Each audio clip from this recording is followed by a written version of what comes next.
Hey everybody, Chris Liepe here with Britta Görtz, a wonderful metal extreme vocalist.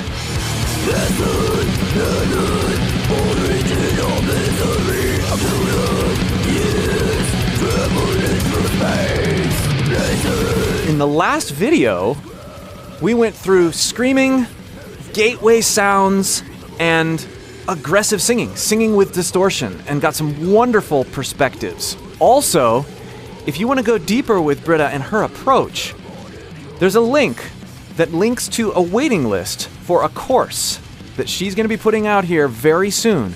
Click that link below and join that waiting list. In this video, we're going to dive into, thankfully, something I have always had trouble with, and that is growling. I feel like this is something that, while I've been able to do it here and there, and sort of, I will be the first to admit that that is not something that is a strength in my own voice. Singing with distortion, I'm very comfortable with that. Mixed voice madness and aggressive heat, yeah. Blood-curdling long screams, yes. Growls? No.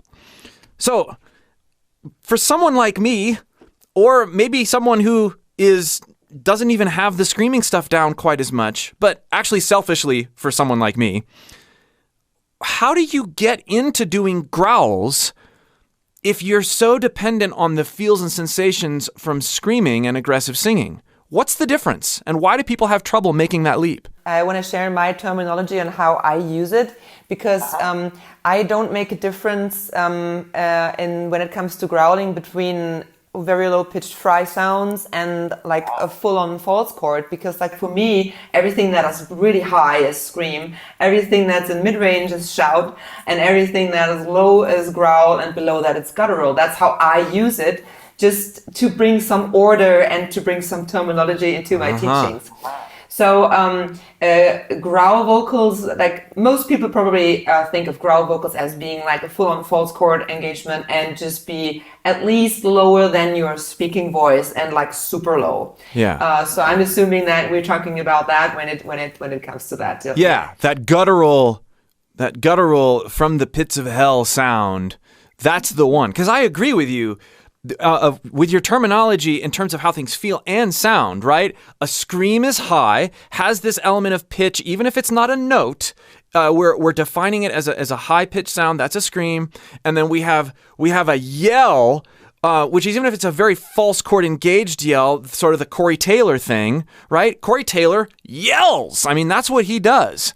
And then we have that low sub yell. You don't have to be loud. You can be loud, but it's a very personal thing. I mean, like, we don't even see our instrument. Come on, like, it's like we're really... It's not the easiest instrument to learn, anything that goes with vocals. But I would say that if you want to achieve a very low-pitched false chord engaged growl, we first have to explain a little bit on how that works, because like the distortion that we're doing, we never distort anything in our throat. Like this is not something that's uncontrolled and grinding against each other. So I look at distortion more like what we hear, but not actually what we do, because we need at least like two different body parts that give pitch, that lay above each other and that interfere with each other to have this like pulsating, growly sound. Very good. That's a really cool way to look at it. So there is something like a clean growl where you don't hear much air hissing. And I'm encouraging my students to first attempt a sound like that you have a clear growling sound without much air hissing through. So, moo, moo, would be like a kind of like very basic false chord growl. And what it does is like you have your vocal cords engaged, they make a pitch, and above the vocal cords are the false chords, like going at a slower pulse, creating a sound, a subharmonic that is about like 1 octave below what you're actually singing. They're thicker. Your false chords are thicker and uncoordinated. And so if you're choosing a pitch, a lower pitch, for you it was, that growl was like an that sort of sound, which is very, very low for you. But for me it might be maybe a full octave lower.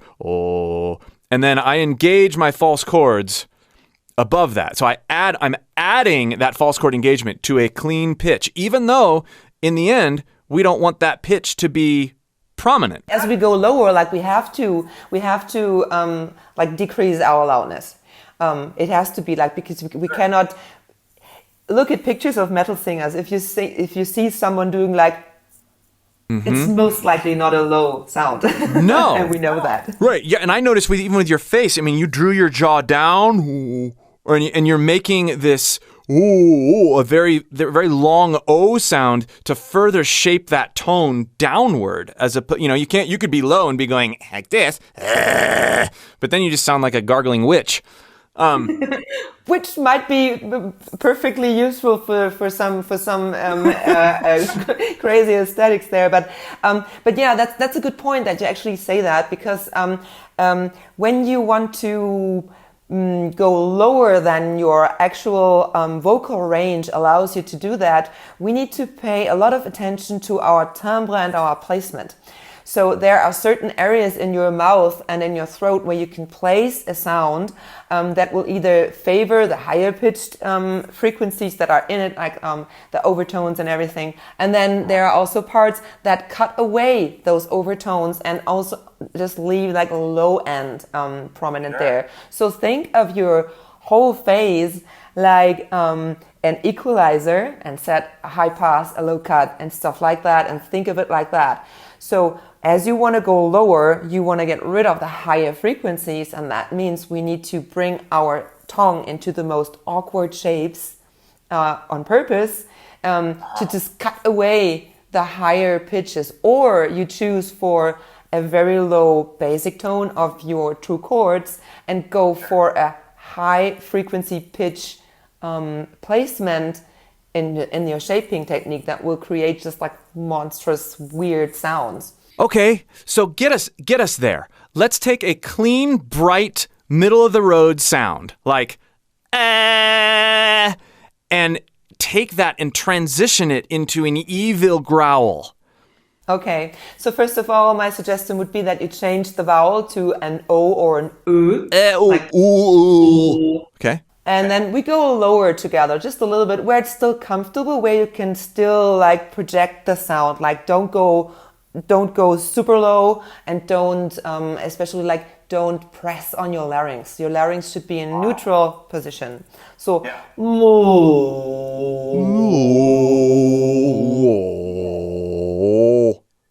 yeah, something like that. And now project it a little bit into the distance, maybe something like 20-25 meters. Mo. That's a good basic sound for that. Mo. And in doing that, I'm kind of trying to throw my voice out the front of my face. I'm trying to get it out of my face. And by doing that, I have to feel it in my face first. If I'm just feeling it in my throat, I'm not going to be able to project like you just asked me to project. I have to be able to feel it in my face first so that I can throw it, I can deliver it out of the front of my face. Yes, exactly. Okay, got that. Got it. Yeah, give it some direction.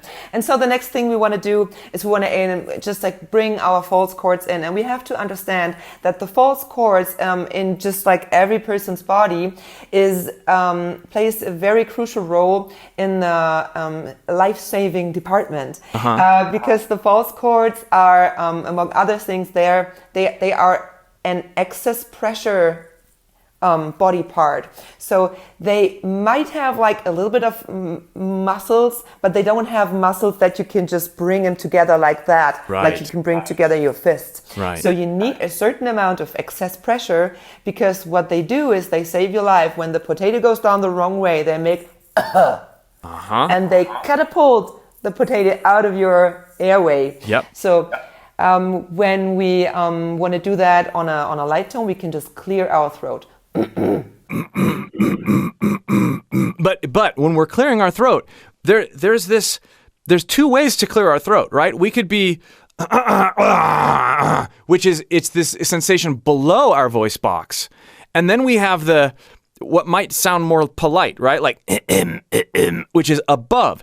The above, I think it's important to draw this distinction. Above, that's false chord. That is epiglottal. And that right there will get in the way of you doing what you want to do from a false chord engagement standpoint, because you're doing what you said earlier, and you're kind of ringing out. You're risking the ringing out of your vocal cords.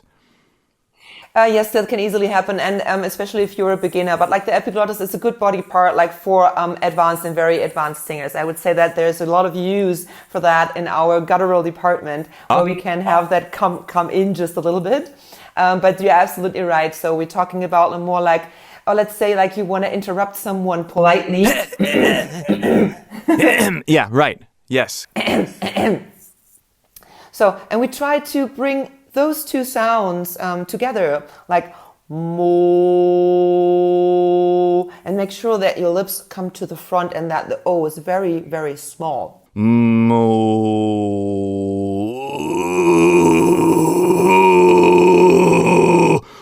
And now a very crucial part comes in. You need to really have a feeling of release here. And I can hear in your voice that you're a little bit too compressed. You want to lean into a fry sound. You don't need as much. It's less than for the fry. Less than fry. Okay. So demonstrate that for me.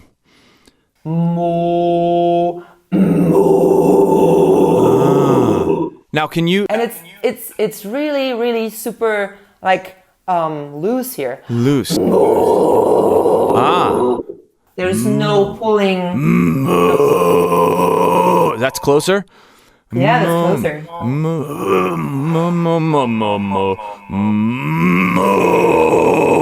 Oh, yeah. Very good. And where it feels comfortable and where it feels soft and warm, that's the happy place. That is the first time I've really... It does not feel like nails or something. That is the first time I've really felt something like that. And you got me to feel that when you started wiggling your throat and said it feels very loose, that you have to release into it, which I don't have a problem doing with screams, but for some reason I had a problem doing it down here. I'm going to continue to lean into that. And you heard it. You heard that point at which I stopped engaging my true chords and I kind of let them go, and then that added beef came in. That's fabulous. Thank you for helping me release that. That's awesome. You're welcome.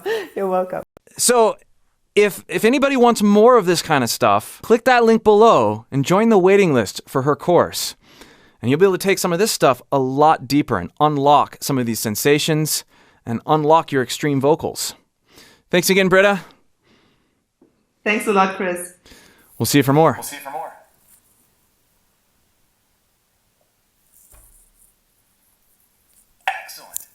stuff, man.